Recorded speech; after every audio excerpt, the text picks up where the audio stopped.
I don't know why, but I am such a sucker for this intro music. It really is inspiring.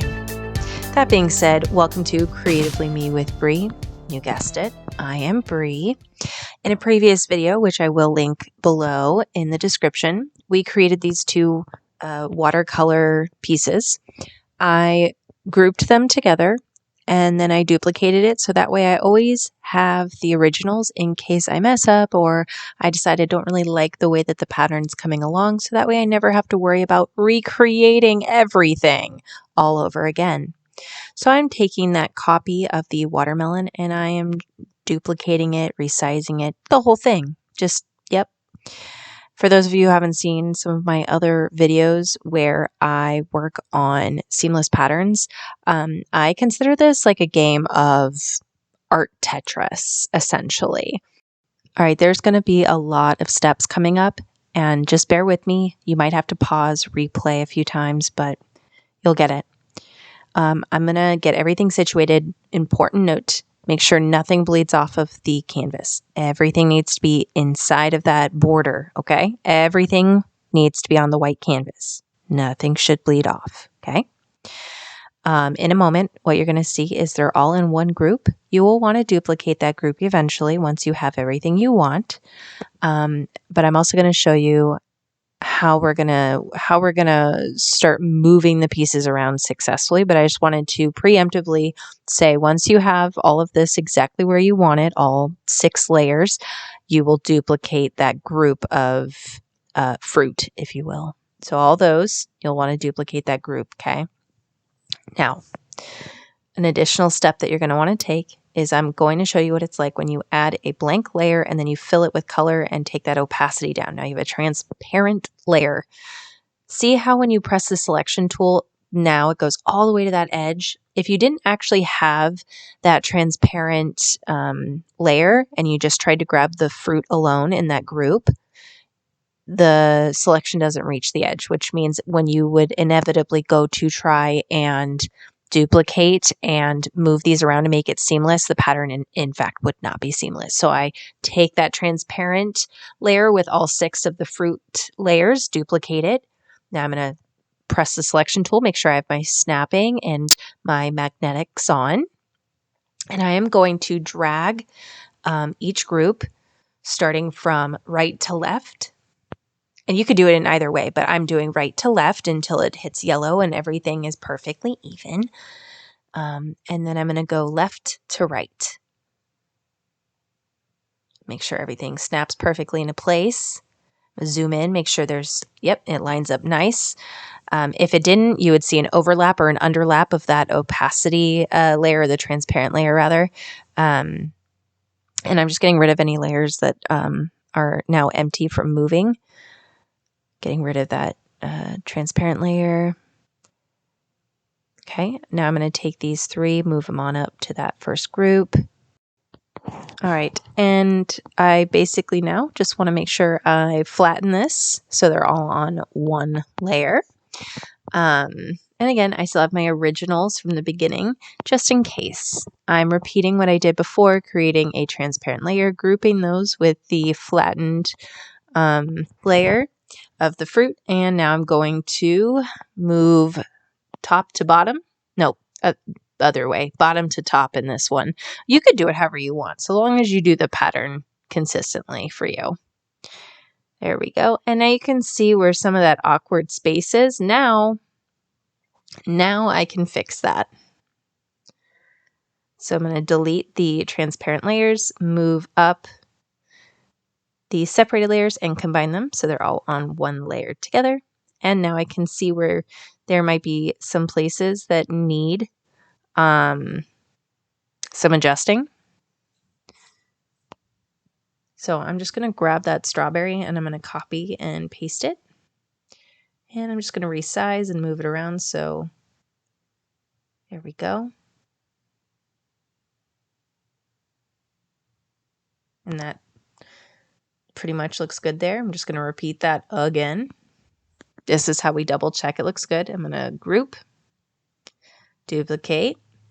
I'm going to move from right to left, left to right, making sure I have on that snapping and the magnets as well. And now I can see where there might be some awkward space. I also zoom in just to make sure everything lines up like it should, so that way I don't get too far into the project thinking that it's seamless and that it's working, only to realize that it is not. And now that I have it combined, I'm just observing the design and saying, okay, so yeah, there's an open space there. So I'm just going to grab, using a freeform tool. I'm also having to take off the magnet and the snapping because sometimes it doesn't allow for the fluid motions that you need for resizing or moving certain. Is it freeform? Is that what? Okay. Anyways, doesn't matter. You guys don't care. I'm like, did I say it wrong? But anyways, so again, repeating the pattern, duplicating. I put that transparent over, and now I'm going to go from bottom to top, top to bottom. Oh, and then I realize that I don't have my snapping on, so I got to go turn the magnetics and the snapping back on, and now I can move it accordingly. Make sure it snaps into place. Use those other layers. Do it again. Zoom in and make sure that it lines up just right. See? Perfect. You'd be surprised how many times it looks perfect, and if you don't zoom in and double check, you are sad to realize later that you should have checked. All right. So at this point, I like this. It looks good, but I also wanted to create a squiggly background. So I also really like this like minty blue-green color. So I have that in the background. It may not translate just perfectly in the filming, but you'll see it in the final design. I'm just getting all my layers labeled. I recommend doing this sooner than I did, but you know, live and you'll learn. Okay, so now comes the fun stuff. I'm going to make sure I grab the colors I want. I'm going to grab that old beach. I decided I didn't like that color, grab a different color. And now I'm going to do squiggly lines. I'm going to show you how to make those seamless. Okay.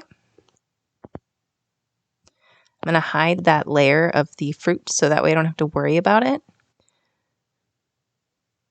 So now, like I did with the other ones, I'm going to choose an opposite color, fill a blank layer, take that transparency down or the opacity so now it's a transparent layer. I'm going to group it. I'm going to duplicate it.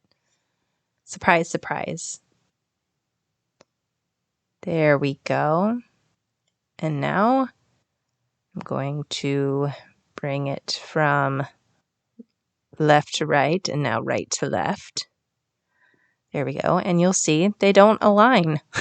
And I'll show you how to fix that because they were obviously organically drawn lines that went all the way to the edge, which I almost, you guys know, I've said, don't let stuff bleed off the edge. So this is how you fix that when it comes to creating like squiggly lines as such. So I pick one layer that I have not yet,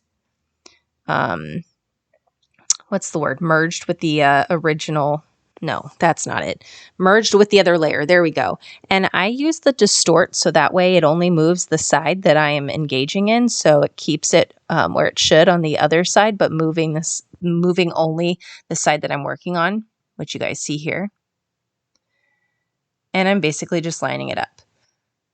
It's not always perfect. It doesn't always look aesthetic, but once you actually put the final fruit on top of it, you really don't notice if some of the lines are kind of awkward.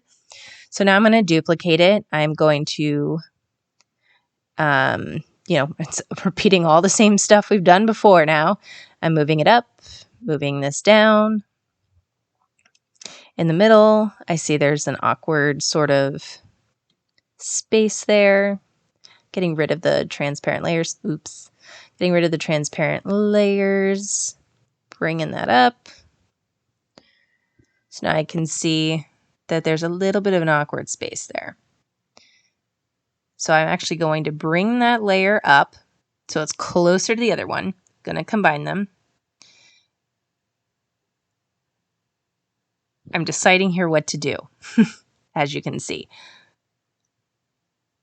Okay, so I bring over a color, take the opacity down, duplicate it, same old, and now we're going to go up and down to up. so I can see if there's any more awkward space. There we go. So now I can much more easily fill in that space than the last one. The last one was too small of a gap to fill without it looking awkward. And this looks much better. This is where it gets even more fun. This might seem like a lot of work. Once you've done it a few times, it's super easy. I add a single line all by itself, only that one, because I've already worked on the rest. I just need that one in the middle. So I duplicate that with the transparent layer. And now I'm just going to move, right to left to right.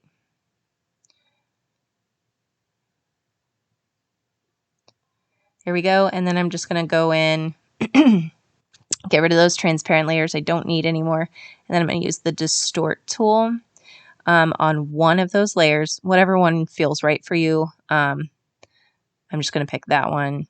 There we go.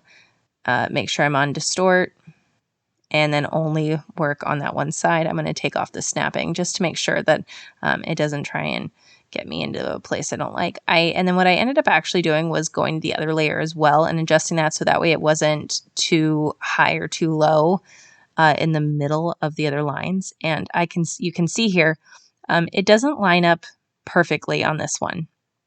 And I just don't like the way that it's kind of coming together. I do have a solution though. So I combine it and then I just take my smudge tool with the wild light brush from the artistic brush set option and I just touch it up. And there we go. And no, it may not be the most aesthetic thing you've ever seen.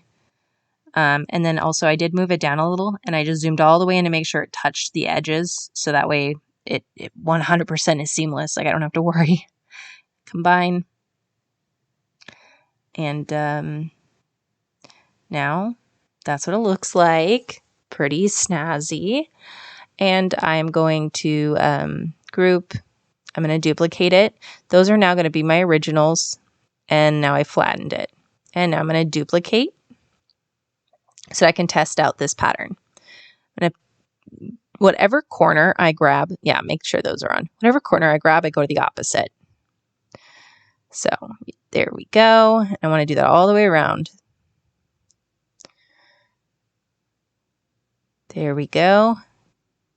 And now we have a repeating pattern. We did it. I mean, I'm going to take it one more further. I'm going to test it out, make it a little bit bigger. Same thing. Grab that corner, bring it to the opposite corner. There we go.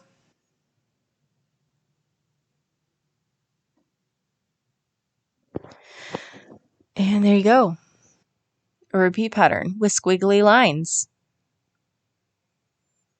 And definitely I could have worked on this a little bit longer. There we go. But I feel pretty pleased with the overall end results. It was a lot of fun making this. Thank you so much for hanging out. Don't forget to subscribe and I will see you guys in the next video.